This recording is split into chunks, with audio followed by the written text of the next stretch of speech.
That's right. I bought a new Nintendo console. Just kidding. Actually, am I? I don't know. This is a Nintendo console. I did buy it, and I would say it's pretty cool. So yeah, I just wanted to show this quickly first. This is the Game and Watch Super Mario Brothers they came out with several months ago.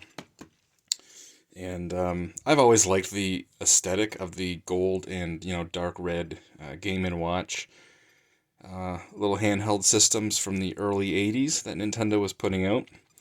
I always thought maybe one day I would pick one up, if I ever came across one in good shape that was a decent price, but this kind of filled that need instead. They came out with this, so I thought, yeah, I'll pick that up. They obviously nailed the aesthetics. It looks just like the original Game and Watch systems.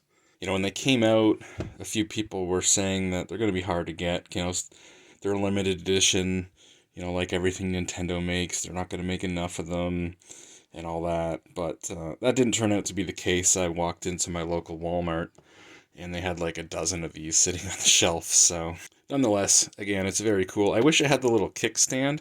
I think a lot of those original Game & Watch systems did have the little metal clip that popped out. I could be wrong, but something to kind of hold it up on an angle would be nice. But yeah, it's pretty cool. It's got it's a modern color LCD screen. It's not like an IPS screen. The viewing angles on it, as you can see, aren't great. Kind of cheaped out there a little bit. But it's got a lithium-ion battery in it. It charges with a USB Type-C connector, and has really, really good battery life. It's designed to be on in standby, basically just left in standby, so that you just press the power button and it's kind of like an instant on, as it is a clock, so it is running the clock.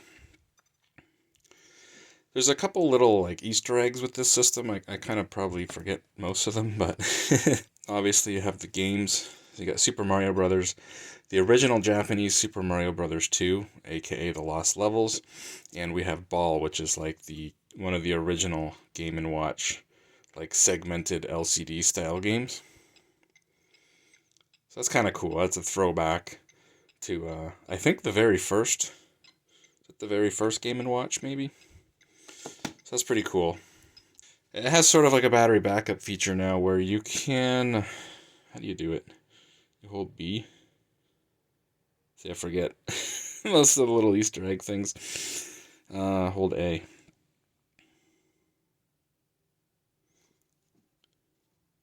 So you started me on World 2. Let me try that again. Reset game. My tripod broke, by the way. I'm holding the phone in one hand.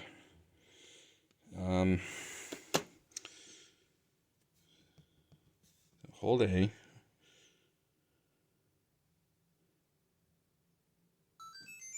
Okay. So holding A, never mind. Holding A gives you infinite lives. Right. B then.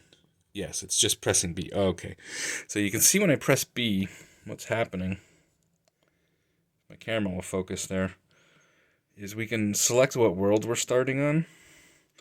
And that's only because I've gotten to those worlds. I've gotten to those levels. You can't just do this from the start. But, if you've gotten to World 3, and then you hold down B the next time you play it, you can select up to World 3. If that makes sense, the way I explain that. So yeah. That's the Game & Watch. Let me just reset and we'll go back to the clock. There we go. So again, it's meant to be just a simple little clock most of the time. There's some little Easter eggs here, little animations and different things that'll happen at different times. But again, it's kind of always in standby. And I've had this for a few months. It's been in standby the whole time. Like I said, it's designed to be kind of always in standby. And so you can see the battery life. It's got 3 out of 4 bars. And again, this has been on for months. So it's kind of always on. It's always in standby. But again, the battery life is so good. I mean, it'll probably go like a year in standby. And you can just use it to check the time if you want.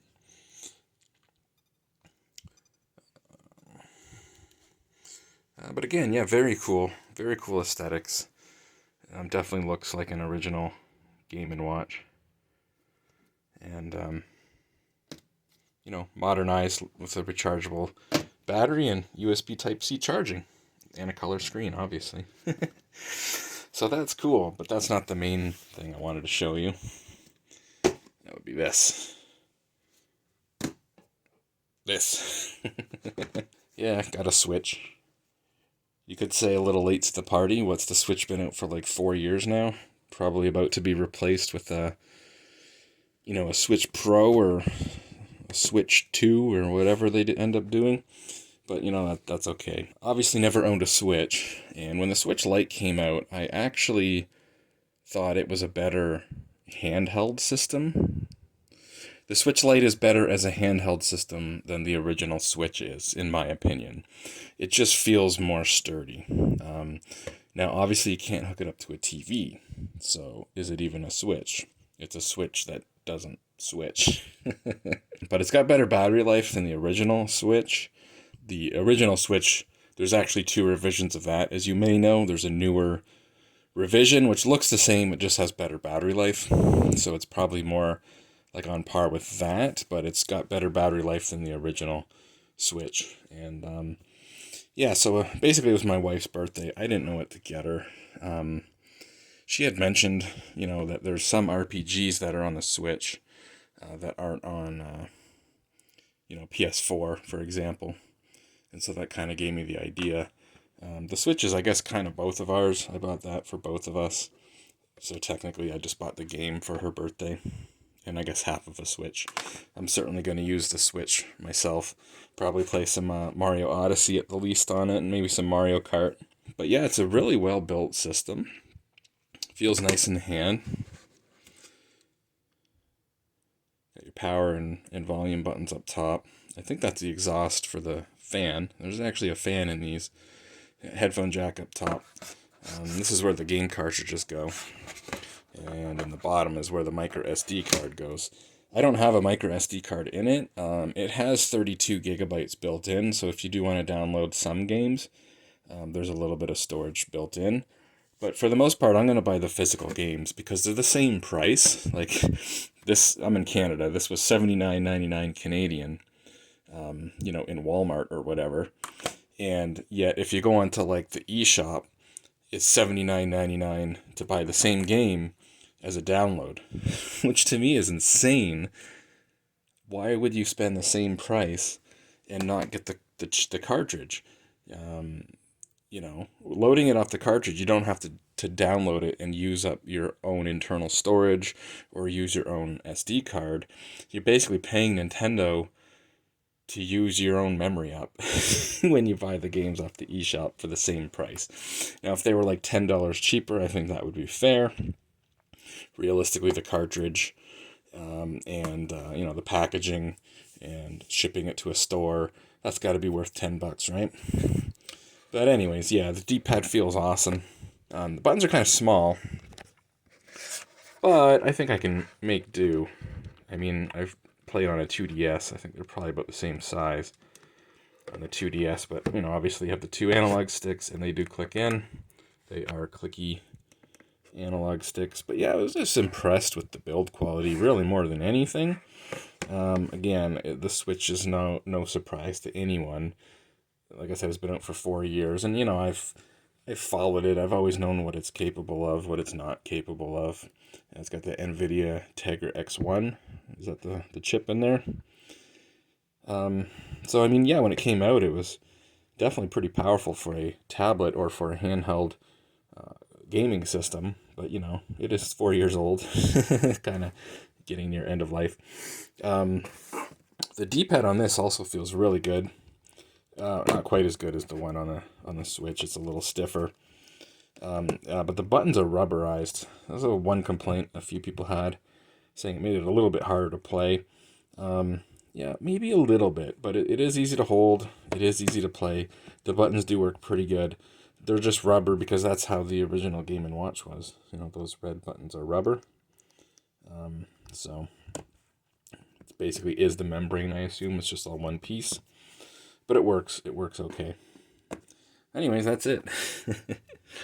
Kind of wanted to show both of these. I've always wanted to show this, but you know, what's the point in making a video just on this? You guys have seen this a million times, I'm sure. But yeah, it's worth picking up if you're a Nintendo collector, if you're a fan of Nintendo's history. Again, I've always loved the way these look. So I thought it was worth picking up anyways. You could argue it's kind of expensive for something that just plays Super Mario Brothers, but really you're not buying it to play Super Mario Brothers, in my opinion. You're buying it just because you like the way it looks as a little collectible piece, I guess. And yeah, again, I'm pretty impressed with the way this thing feels in the hands. It feels very sturdy. I definitely prefer it over the original Switch if you're only going to use it as a handheld. But obviously, just you gotta keep in mind you can't hook that up to a TV, so that's a big downside.